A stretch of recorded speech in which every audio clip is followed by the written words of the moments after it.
Hello दोस्तों, कैसे हैं आप सब लोग। आज के इस एपिसोड में आपका स्वागत है। आज हम बात करने वाले हैं कि आने वाले इस 2022 को हम कैसे प्लान करेंगे ताकि 31 दिसंबर 2022 तक हमारी जितनी भी विशेष हैं या जो भी हम सोच रहे हैं उसको हम पूरा कर सकें।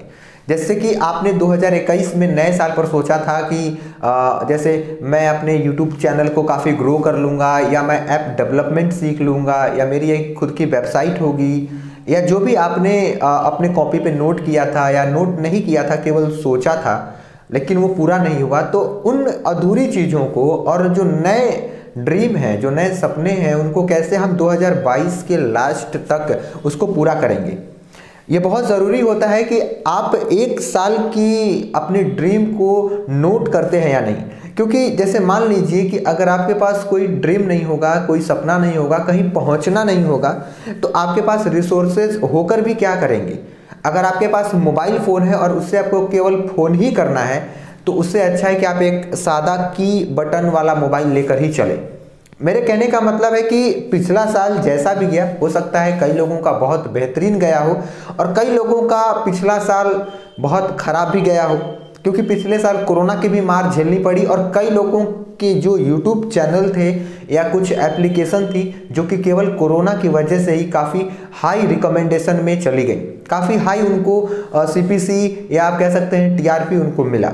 लेकिन अगर आप उन लिस्ट में नहीं शामिल हैं कि आपके चैनल पे बहुत ज़्यादा सब्सक्राइबर हो गए या बहुत अच्छी खासी अर्निंग किसी भी ऑनलाइन सिस्टम से या किसी भी ऑनलाइन प्रोसेस से आ रही है, तो 2022 में हमें पूरी कोशिश करनी है कि हम कम से कम इतना रिसोर्सेज तो तैयार कर लें या इतना एक ऐसा माध्यम तैयार कर लें कि जहाँ से हमें ऑनलाइन इनकम आनी शुरू हो जाए, जो पैसिव इनकम हो, जिस पे अगर हम काम न करें तो भी हमें थोड़ी बहुत तो इनकम आती रहे। जैसे कि मेरा YouTube चैनल है बाइक सीखो और ये मयंक राज गुप्ता। इन दोनों YouTube चैनल पे मैं रेगुलर वीडियो तो अपलोड नहीं करता हूँ, लेकिन मैंने इन दोनों चैनल को इस स्टेज पर ला दिया है कि अगर मैं वीडियो अपलोड ना भी करूँ तो भी मुझे कुछ ना कुछ इनसे इनकम हो ही जाता है। अभी के समय में अगर मैं आपको बताऊँ तो 2 महीने के अंदर तकरीबन 10,000 रुपये तक की इनकम मुझे इन दोनों चैनल से हो जाती है। मैं ये नहीं कहता हूँ कि ये बहुत ज़्यादा है या बहुत कम है, लेकिन मैं इतना कहूँगा कि हम सबको एक ऐसी पैसिव इनकम तैयार रखनी चाहिए या पैसिव प्लेटफॉर्म तैयार रखना चाहिए जहाँ पे अगर हम काम न भी करें किसी स्थिति के कारण या कभी मन ना करे, काम नहीं किया हमने, तो वहाँ से हमें इनकम आती रहे। तो आज इस 2022 को हम पूरी तरीके से एक्सप्लेन करेंगे, पूरा प्लान करेंगे। 2021 चाहे जैसा भी गया, अच्छा गया या खराब गया, खराब तो कोई समय जाता नहीं है, समय सबके लिए एक समान होता है। ज़रूरत है कि हम उसका इस्तेमाल कैसे करते हैं। कुछ लोग उसी समय का इतना बेहतरीन तरीके से यूज करते हैं कि वो दूसरों से आगे निकल जाते हैं, और कुछ लोग उसी समय को बहुत बेकार तरीके से इस्तेमाल करते हैं और वो दूसरों से पीछे छूट जाते हैं। यूट्यूब के जर्नी में भी मैं एक यूट्यूब वीडियो बनाता हूं, इसलिए मैं खासकर यूट्यूब की एग्जाम्पल ले रहा हूं। बाकी आप अपनी लाइफ में कोई भी एग्जाम्पल ले सकते हैं। यूट्यूब के इंडस्ट्री में भी आप देखेंगे कई सारे ऐसे लोग हैं जिन्होंने आपके साथ ही यूट्यूब चैनल स्टार्ट किया था, चाहे वो न्यूज का हो, टेक का हो, गेम का हो या फार्मिंग का हो, कोई भी कैटेगरी का या किसी भी टॉपिक पे हो, लेकिन वो आपको पीछे छोड़ चुके हैं और वो काफ़ी आगे जा चुके हैं। इसके पीछे कारण है कि वो अपने यूट्यूब चैनल पे कंसिस्टेंसी को बनाए रखे, उन्होंने अपने कंटेंट पर ध्यान दिया, या जितना भी हो सका उन्होंने उसको रेगुलर अपडेट करते रहे। और हम लोगों ने रेगुलर अपडेट नहीं किया, बस केवल ये कहते रह गए कि हमारा चैनल नहीं चल रहा है या हमें इनकम नहीं हो रही है, हमारा मोनेटाइजेशन ऑन नहीं है, हमारा 4,000 घंटे का समय पूरा नहीं है, 10,000 व्यूज पूरा नहीं है। बस यही एक्सक्यूज हम देते रह गए, बहाने हम देते रह गए। लेकिन 2022 में ऐसा बिल्कुल नहीं होने वाला है। तो 2022 को कैसे प्लान करना है, आज के इस वीडियो में हम इसी टॉपिक पे बात करने वाले हैं। गाइस, वीडियो में आगे बढ़ने से पहले मैं आपके साथ एक बात शेयर करना चाहता हूं। कई ऐसे लोग हैं जो स्टडी करते हैं और साथ में यूट्यूब चैनल या ऐप डेवलपमेंट का काम करते हैं। मतलब वो 11th क्लास, 12th क्लास या अपनी ग्रेजुएशन लेवल में या गवर्नमेंट जॉब की प्रिपेयर करते हैं, जैसे मेरी तरह है, तो उनका पूरा का पूरा समय ही यूट्यूब में चला जाता है। अगर आप देखेंगे कि यूट्यूब की वीडियो को शूट करने में, उसके टॉपिक को रिसर्च करने में, एडिटिंग में, थंबनेल मेकिंग, वीडियो को अपलोड करना, फिर उसको एनालाइज करना कि कितने व्यूज आए, क्यों नहीं आए, काफ़ी उसमें काम होता है और उसमें हमारा काफ़ी ज़्यादा समय चला जाता है। या मैं कहूँ कि सुबह से अगर आप काम शुरू करेंगे तो शाम से लेकर रात तक का समय आपका चला जाता है। तो सबसे पहली जो काम आपको करना है इस 2022 में, सबसे पहला काम, अपने टाइम को डिवाइड कर दो, 2 पार्ट में डिवाइड कर दो। एज अ यूट्यूब आप पार्ट टाइम काम करो। पार्ट टाइम कहने का मतलब 4 घंटे या मैक्सिमम 5 घंटे। सबसे पहले आप अपने समय को डिवाइड करो, क्योंकि जब तक आप अपने टाइम को डिवाइड नहीं करोगे, जब तक आप अपने टाइम को एक ब्लॉक में बांधोगे नहीं उसको ना, जब तक उसको एक मतलब उसको आप लॉक नहीं करोगे अपने टाइम को, तब तक वो एक ही काम में सारा का सारा समय चला जाएगा। इसलिए सबसे पहले ज़रूरी, अगर आप स्टडी करते हैं या आप किसी भी कोई दूसरा काम करते हैं, तो आप अपने समय को थोड़ा सा उसको लॉक करिए कि नहीं, केवल 5 घंटे ही यूट्यूब में हमको देना है, चाहे कुछ भी हो जाए। जरूरी नहीं है कि हम रेगुलर वीडियो अपलोड करेंगे, आज वीडियो अपलोड किया, कल वीडियो अपलोड किया, मतलब डेली वीडियो अपलोड करना ज़रूरी नहीं है। अगर आपका चैनल अभी नया है और अभी चला नहीं है, तो हमें काम करना होता है अपने कंटेंट पर, ना कि इस पे कि हम डेली वीडियो अपलोड करते रहें। हम 2 दिन में या 3 दिन में भी एक वीडियो देंगे, लेकिन अगर कंटेंट के साथ देंगे, फुल उसमें अच्छी बातें होनी चाहिए, तो लोग हमारी वीडियो को देखेंगे ही देखेंगे। लेकिन अगर आप डेली वीडियो अपलोड करोगे और उसमें कोई कंटेंट नहीं है, केवल फालतू की बातें हैं, या आपने ऐसी बात बताई है जो बहुत सारे लोग बहुत पहले ही बता चुके हैं, तो कोई फायदा नहीं है। तो आपको अपने टाइम को डिवाइड करना है। सबसे पहले अपने टाइम को डिवाइड करो, और जो टाइम आप डिवाइड कर रहे हो उसको लिखो कॉपी पे, या अगर आप लैपटॉप इस्तेमाल करते हो तो एक्सेल इस्तेमाल कर सकते हो, या पावर पॉइंट या MS वर्ड, कोई भी चीज़ आप इस्तेमाल कर सकते हो। मोबाइल फ़ोन में भी कई सारी ऐसी एप्लीकेशंस आ चुकी हैं जिनमें आप अपनी चीज़ों को लिख सकते हैं एज ए नोटपैड, जिसको आप कम से कम 1 साल तक सेव रख सको। तो अपने टाइम को आप डिवाइड करो कि हाँ, इतने घंटे यूट्यूब करना है और इतने घंटे बाकी के सारे काम करने हैं, क्योंकि स्टडी को भी उसी में हमें मैनेज करना होता है। तो हमें ज़्यादा ध्यान अपनी दूसरे काम पे देना है, जैसे स्टडी है या कोई काम है उस पे देना है। ये यूट्यूब उसके बाद आता है। अगर आप इसको पहले रख दोगे तो फिर इसमें भी ग्रोथ नहीं होगा, और जो आपका पहले का काम था उसमें भी नहीं होगा। हाँ, जब आपका यूट्यूब आपको लगे कि बहुत ज़्यादा रैंक कर रहा है, आपके 50,000 1 लाख सब्सक्राइबर हो चुके हैं, तो आप इसको फुल टाइम ले सकते हैं। 5 घंटे से बढ़ा के इसको आप 10 घंटे कर सकते हैं। लेकिन जब तक इतने सब्सक्राइबर्स नहीं है, अर्निंग अच्छी नहीं आती है, तब तक आप इसको पार्ट टाइम ही रखो, ताकि कहीं दूसरा काम छूट ना जाए। ठीक है, ये पहली टिप्स है जो आपको 2022 में याद रखनी ही रखनी है। अगर आप एक स्टूडेंट हैं तो आपको पढ़ाई और यूट्यूब दोनों मैनेज करना होगा। आज के समय में काफ़ी लोग गेमिंग के वीडियोस बनाते हैं, तो वो दिन भर इसमें समय देते हैं, तो ये बिल्कुल गलत है। आपको दोनों चीज़ों को मैनेज करना होगा, तब जाके आपका काम अच्छे तरीके से चल पाएगा। दूसरा पॉइंट है कि कम से कम आपको 2022 की स्टार्टिंग से लेके लास्ट तक के लिए कम से कम 5 ऐसे पॉइंट आपको नोट करने हैं जो आप कंटिन्यू 1 साल तक करते रहें। कंटिन्यू आप 1 साल तक उसको ज़रूर करें। जैसे कि मैंने जो पॉइंट नोट किया है मैं आपके साथ शेयर करता हूँ, शायद उससे आपको कुछ हेल्प मिल जाए। नंबर 1, यूट्यूब पे वीडियोज़ अपलोड करना। मयंक राज गुप्ता जो मेरा यूट्यूब चैनल है, मैंने इस पे कम से कम 1 साल के लिए मैं इस पे वीडियोस अपलोड करूंगा। मैं रेगुलर की बात नहीं करता हूं, मैं कंटेंट की बात करता हूं। मैं रेगुलर वीडियो अपलोड नहीं कर सकता हूं, क्योंकि मेरा जो चैनल है वो न्यूज़ से रिलेटेड है। तो इस पे ज़रूरी नहीं है कि हर दम कुछ अच्छी न्यूज़ आती ही रहे, लेकिन जब भी कंटेंट मुझे लगेगा कि नहीं इस पे वीडियोस बनानी चाहिए और मेरे पास रिसोर्सेज हैं और मैं बना सकता हूं, मैं ऐसी सिचुएशन में हूं, तो मैं बिल्कुल उस पे वीडियोस बनाऊंगा। यानी कि 1 साल में कम से कम इस पे वीडियोस अपलोड करना बहुत ही ज़रूरी है। ये मेरे पॉइंट्स हैं। दूसरा, साल भर के अंदर यानी कि जनवरी स्टार्टिंग से लेके दिसंबर लास्ट तक कम से कम 5 किताबें हमें पढ़ जानी है। 5 किताब मतलब मैं आपके स्कूल की किताब की बात नहीं कर रहा हूँ, ग्रेजुएशन की किताब की बात नहीं कर रहा हूँ। वैसी बुक्स जैसे कि आपने देखा होगा कई सारी लेखक हैं, जैसे चेतन भगत लेखक हैं, उनके बुक्स आप पढ़ सकते हैं। और स्टीव जॉब्स करके जो लेखक हैं उन लोगों की बायोग्राफी भी आप पढ़ सकते हैं। बिल गेट्स ने भी कई किताबें लिखी हैं, वो पढ़ सकते हैं। और सारी किताबें हिंदी और इंग्लिश और कई सारी और भी लैंग्वेज में उपलब्ध हैं, मिल जाती हैं। इंटरनेट पे भी कई सारी किताबों के PDF मिल जाते हैं, लेकिन मैं रिकमेंड करता हूं कि बुक जब भी पढ़िए हार्ड कॉपी में पढ़िए, क्योंकि हार्ड कॉपी में आपका उसके साथ लगाव रहता है, जुड़ाव रहता है। तो कम से कम 5 किताबें तो ज़रूर पढ़ जानी चाहिए। इन किताबों से आपको काफ़ी ज्ञान मिलेगा जो कि आपके लाइफ को आगे बढ़ाने में काफ़ी हेल्प करेगा। दूसरा पॉइंट हो गया बुक को रीड करना, और तीसरा पॉइंट हो गया डेली एक्सरसाइज करना। अक्षय कुमार के एक वीडियो में आपने सुना होगा, वो कहते हैं कि ऐसा कोई दिन नहीं गया कि मैं सुबह 4 बजे जगकर सूर्य का दर्शन नहीं कर लेता हूं, मतलब सूर्य मुझे दिखाई न देता हो। और हमारी लाइफ में क्या है कि हम सूर्य के उगने के बाद ही उठते हैं। बहुत सारे लोग हैं जो सूर्य से पहले जगते हैं, लेकिन बहुत सारे लोग ऐसे भी हैं जो 8 बजे 9 बजे मेरी तरह। तो मैंने सोचा है कम से कम एज एक साल 2022 में जनवरी से लास्ट दिसंबर तक मॉर्निंग में 5 बजे 4 से 5 के बीच में जग जाना, ताकि आप एक्सरसाइजेस भी कर सको और उस समय माइंड फ्रेश होता है। तो अगर हम मेडिटेशन भी करते हैं तो काफ़ी फायदा होता है।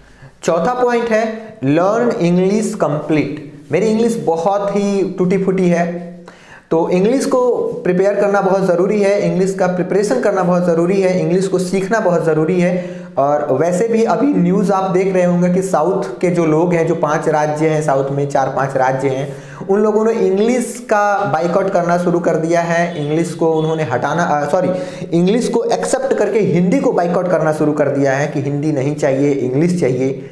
तो वैसे तो वो सही भी नहीं है और गलत भी नहीं है, क्योंकि वहाँ के लोग इंग्लिश के साथ बंधे हुए हैं। उन 5 राज्यों में कॉमन लैंग्वेज है अंग्रेजी, और हर जगह तो मैं नहीं कह सकता, उन 5 राज्यों में भी कई ऐसे लैंग्वेज हैं जो कि वहाँ पे चलते हैं। जैसे तमिल में तेलुगु है, और कर्नाटक की अपनी लैंग्वेज है, आंध्रा की अपनी लैंग्वेज है, तो अलग अलग लैंग्वेज है, लेकिन इंग्लिश के साथ वहाँ के लोग काफ़ी जुड़े हुए हैं। तो अगर हमें अपने भारत को पहचानना है, या विदेशों के कई डॉक्यूमेंट्स होते हैं जिनको अगर आप रीड करना चाहते हैं, जिनको अगर आप पढ़ना चाहते हैं, कई ऐसी किताबें होती हैं जो इंग्लिश में है, जिनका ट्रांसलेशन अभी तक नहीं हुआ, तो उसको पढ़ने के लिए भी इंग्लिश चाहिए। हमारे भारत के भी कई लेखक हैं, या कई लोगों की बायोग्राफी है जो इंग्लिश में, कई सारी बहुत ही बेहतरीन इंग्लिश की मूवीज़ होती हैं, शॉर्ट फिल्म होती हैं, मूवीज़ होती हैं, वो इंग्लिश में होती हैं। तो उनको देखने के लिए भी इंग्लिश काफ़ी इंपॉर्टेंट है। किसी से बात करना है तो भी इंग्लिश काफ़ी इंपॉर्टेंट है। तो इंग्लिश को सीखना मेरी प्रायोरिटी है। सबसे पहले मैंने सोचा है कि जनवरी से लास्ट दिसंबर तक इंग्लिश इतनी सीख लूँ कि दूसरों के साथ बात कर सकूँ, दूसरों को जान सकूँ, वो क्या बोल रहे हैं ये मैं समझ सकूँ, अपनी बातें रख सकूँ। और जो 5वां पॉइंट है वो एकदम ज़रूरी है कि साल के अंत तक 50,000 रुपये तक सेव कर लूँ, क्योंकि YouTube में वीडियोस बनाता हूँ, अर्निंग आ रही है, तो ये भी ज़रूरी है कि आपके पास सेविंग भी होनी चाहिए। ऐसा नहीं है कि जो आ रहा है वो सब खत्म, कुछ सेविंग्स भी होनी चाहिए। तो ये मेरे 5 पॉइंट्स थे। आप भी अपने कुछ पॉइंट्स ऐसे रख सकते हैं और उनको आप कंटिन्यू कर सकते हैं 1 साल तक, ताकि आपकी लाइफ जब आप लास्ट दिसंबर में बैठें और देखें कि मैंने इस 1 साल में जो मैंने पॉइंट लिखा था, क्या मैंने उसको प्राप्त किया, क्या मैंने उसको पाया। वहाँ पे आपको पता चलेगा कि जितने पॉइंट्स मैंने गेन कर लिए, जो मैंने अचीव कर लिया, उसके लिए मैंने काफ़ी संघर्ष किया, काफ़ी मेहनत किया, लेकिन जिन चीज़ों को मैंने छोड़ दिया उसके लिए मैंने मेहनत नहीं किया था। तो आने वाले अगले साल के लिए आपके पास एक पॉइंट होगा कि नहीं कैसे काम करना है, एक आपके पास ब्लूप्रिंट होगा कि कैसे आपको आगे अपने कदम बढ़ाने हैं। तो इस 1 साल को मैनेज करना बहुत ज़रूरी है, वरना पिछले साल की तरह ये साल भी आपका निकल जाने वाला है। और एक बात बहुत ही ध्यान से सुनिए कि आपको जितनी भी पॉइंट आप बना रहे हैं, जो भी आप टाइप कर रहे हैं, या जो भी आपने सोचा है कि ये करना है मुझे 1 साल के अंदर, बहुत ज़्यादा नहीं बनाना है, बहुत 20-50 आपको ऐसे पॉइंट्स नहीं लिखने हैं, क्योंकि बहुत कुछ आप नहीं कर सकते हैं 1 साल के अंदर। आप खुद सोचिए, पिछले 1 साल में जाइए, जो आपका समय बीत गया उसमें आपने क्या क्या ऐसा कर लिया। 1-2 काम करने में तो पूरा 1 साल निकल जाता है। तो 4 से 5 पॉइंट या मैक्सिमम 10 पॉइंट आप टाइप कर सकते हैं कि हाँ ये पॉइंट्स मुझे कवर करने हैं, और उसके लिए आपको जगना होगा, उसके लिए मेहनत करना ही करना होगा। ऐसा नहीं है कि पॉइंट लिख लिया और हो गया काम खत्म, नहीं। अगर लिखा है कि सुबह 4 से 5 बजे के बीच में जगना है तो जगना है, 1 साल तक कंटिन्यू रखना है। कम से कम 5 काम तो ऐसे रखना ही है कि 1 साल तक उसको कंटिन्यू कर सके, उसके बारे में सोचें, उसके बारे में ही लिखें, उसके बारे में ही वो काम करें, ताकि लास्ट दिसंबर में हमें पता चले कि नहीं हमने संघर्ष किया था, हमने कुछ किया था, कुछ पाया है। और एक बात, आप जर्नलिज्म शुरू कर सकते हैं, यानी कि सुबह से लेकर शाम तक जितनी भी, जब आप सोने जाते हैं उससे आधा घंटा पहले आप अपनी पूरे दिन की जो भी ब्यौरा है, जो भी मतलब दिन में घटनाएं घटी हैं, जो भी आपने किया, उसका एक रिव्यू आप लिख सकते हैं, कि एक संक्षेप में आप लिख सकते हैं कि हाँ दिन भर में मैंने क्या किया। उससे क्या होगा कि जब आप दिन भर की बातों को लिखना शुरू करेंगे, जब आप उसको टाइप करना शुरू करेंगे, तो आप देखेंगे कि दिन में आपने बहुत सारे ऐसे काम किए हैं जो आपको नहीं करने चाहिए थे, या दिन में ऐसे कई सारे काम आपसे छूट गए जो होने चाहिए थे। तो आपको दिन के लास्ट तक, यानी कि रात के 9 बजे 10 बजे जब भी आप सोते हैं, तो उससे आधा या 15 मिनट पहले आपको इन चीज़ों को लिख लेना है। अब पहले जो है वो लिखा जाता था, जैसे कि डायरी का नाम आपने सुना होगा कि डायरी लिखना बहुत ज़रूरी होता है, लेकिन पहले डायरी में लिखी जाती थी। आप उसको ऑनलाइन लिख सकते हैं। अब ऑनलाइन डायरी कैसे लिखना है ये भी मैं आपको बता देता हूं, और मैं कैसे लिखता हूं ये भी मैं आपको बता देता हूं। और इसी 1 जनवरी से मैंने भी डायरी लिखना शुरू किया है, और ऐसे 1 साल तक तो लिखूंगा ही लिखूंगा। चाहे कोई भी आपने सही काम किया, गलत काम किया, उसको आप मेंशन करो। जब आप लिखोगे तो आपको दिमाग में आएगा कि नहीं, ये काम नहीं करना चाहिए था। आगे से आप निश्चिंत रहोगे कि ये काम नहीं होगा, या आप आगे से सतर्क रहोगे। डायरी लिखने के लिए मैं आपको बता देता हूं, बहुत ही सिंपल सा काम करना है। आपको अपना मोबाइल लेना है, अगर आपके पास लैपटॉप है तो लैपटॉप लीजिए। ऑनलाइन जाइए गूगल पे और सर्च करिए ब्लॉगर।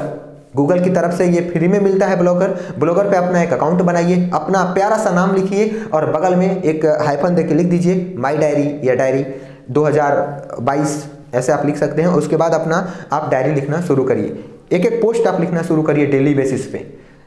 आपकी डायरी भी आपके पास सेव रहेगी, और ये डर भी नहीं रहेगा कि कोई कॉपी मेरा पढ़ तो नहीं लेगा, कोई मुझे लिखते हुए देख तो नहीं रहा है। कई बार ऐसा होता है कि लोग सोचते हैं मेरी कॉपी कोई पढ़ ना ले, मैंने क्या क्या लिखा है। तो ऑनलाइन रहेगा, आपका सेव रहेगा। जब आप किसी को बताएंगे अपने डायरी के बारे में, तभी लोग आपके बारे में जानेंगे। और आपकी डायरी ऑनलाइन रहेगी तो आने वाले भविष्य में जब आप बहुत ऊंचे तक पहुंच जाएंगे तो लोगों को दिखाने के लिए काम आएगा कि हाँ, ये मेरा संघर्ष है जो आप देख सकते हैं ऑनलाइन। ये 2001 जब आप 2025, 30, 40 में पहुंच जाएंगे तो आप जब अपनी डायरी उठा कर देखेंगे कि 2022 में मैंने ये चीज़ें कंप्लीट करने के लिए सोची थी और उसको मैंने 1 साल में कैसे पूरा किया, और लोगों को जब आप बताएंगे एक प्रूफ के साथ, एक सबूत के साथ, तो लोग आपके ऊपर ट्रस्ट करेंगे, आपको भी काफ़ी मज़ा आएगा। तो डायरी लिखना भी बहुत ज़रूरी है, और कम से कम इस साल में तो आपको लिखने की आदत डाल लेनी चाहिए। तो यही कुछ पॉइंट्स थे जिस पे आप बिल्कुल ध्यान दीजिएगा और इस 1 साल को प्लान ज़रूर करिएगा। अगर आपके पास कोई एडिक्शन है, जैसे बहुत ज़्यादा फ़ोन चलाने की, या बहुत ज़्यादा गेम खेलने की, या आप बहुत ज़्यादा मूवीज़ देखते हैं, कोई भी एडिक्शन है, जैसे मास्टरबेशन की, कई लोगों को मास्टरबेशन की भी एडिक्शन होती है। वैसे तो मैंने सोचा है कि इस 1 साल में तो छोड़ ही देना है, एकदम नहीं करना है। बहुत बुरी आदत है ये और छोड़ देना बहुत ज़रूरी है, लेकिन छूटता ही नहीं है। मैंने सोचा है कम से कम इस 1 साल के अंदर तो मास्टरबेशन छोड़ ही देना है। अगर आपके अंदर भी है कोई एडिक्शन, कोई भी एडिक्शन, आपको लगता है कि इससे नुकसान हो रहा है, तो उसे छोड़ने की पूरी कोशिश करिए। कई लोगों को ज़्यादा सोने की होती है, ज़्यादा आलस की होती है, तो इसे छोड़ने की पूरी कोशिश करना है। हमें इस 2022 को गोल्डन टाइम बनाना है, गोल्डन टाइम एकदम। और आप में से जितने भी लोग यूट्यूब चैनल स्टार्ट करना चाहते हैं, तो नीचे कमेंट करके ज़रूर बताइएगा कि आप कितने सब्सक्राइबर इस 1 साल में लाने की इच्छा रखते हैं, लाना चाहते हैं। आपको क्या लगता है कि इस 1 साल में आपको कितने सब्सक्राइबर मिल जाएंगे, और आपके वो 5 पॉइंट कौन कौन से हैं, 10 पॉइंट कौन से हैं जो आप 1 साल में पूरा करना चाहते हैं। नीचे कमेंट करके बताइए ताकि और भी लोगों को मदद मिले अपनी पॉइंट्स को लिखने में। मैं आपको बता दूं, ये वीडियो तो मैंने सोचा था 1 जनवरी को अपलोड कर दूंगा, लेकिन लाइट की प्रॉब्लम की वजह से ये वीडियो मेरी अपलोड नहीं हो पाई। वैसे तो रिकॉर्ड ही नहीं हो पाई, तो अपलोड होने का सवाल ही नहीं उठता है। तो आज ये वीडियो अपलोड हो रहा है। बैकग्राउंड में मैंने ग्रीन स्क्रीन लगा रखा है, हो सकता है ये अच्छे तरीके से रिमूव ना हो, क्योंकि लाइट मैंने एक बल्ब लगाया है तो ज़्यादा लाइट इधर नहीं आ रही है। हो सकता है ये रिमूव ना हो, लेकिन इसको हम बहुत जल्द सुधार लेंगे। लेकिन वीडियो आज लेट हो चुकी है, इसके लिए सॉरी। और आप सभी लोगों को नया साल मुबारक हो, हैप्पी न्यू ईयर 2022। और मैं उम्मीद करता हूं कि ये 2022 आपकी ज़िंदगी में खुशियां लेकर आएगा, आप काफ़ी आगे बढ़ेंगे। आपने जो जो सोचा है, आप जो सोच रहे हैं, जो आपके ड्रीम है, उसको पूरा करने में ये 2022 आपको भरपूर समय देगा। वीडियो अगर पसंद आया हो, लगा हो कि नहीं कुछ सीखने को मिला है, तो प्लीज़ वीडियो को लाइक कर दीजिएगा, शेयर करिए, ज़्यादा से ज़्यादा लोगों तक पहुँचाइए ताकि उनका भी 2022 बेहतरीन जाए। चैनल को सब्सक्राइब जरूर करिए। मेरा 2022 का एक आप कह सकते हैं कि माइलस्टोन है कि कम से कम इस चैनल पे तो 50,000 सब्सक्राइबर पहुंचा ही दूं। देखते हैं, मेहनत करते हैं, पहुंच जाएगा तो ठीक है, नहीं पहुंचेगा तो फिर अगले साल मेहनत करेंगे, लेकिन सब्सक्राइब जरूर करिएगा चैनल को। तो मिलते हैं आपसे अगले एपिसोड में एक न्यूज के साथ, एक ऐसी ही खबरों के साथ। तब तक के लिए जय हिंद, जय बिहार।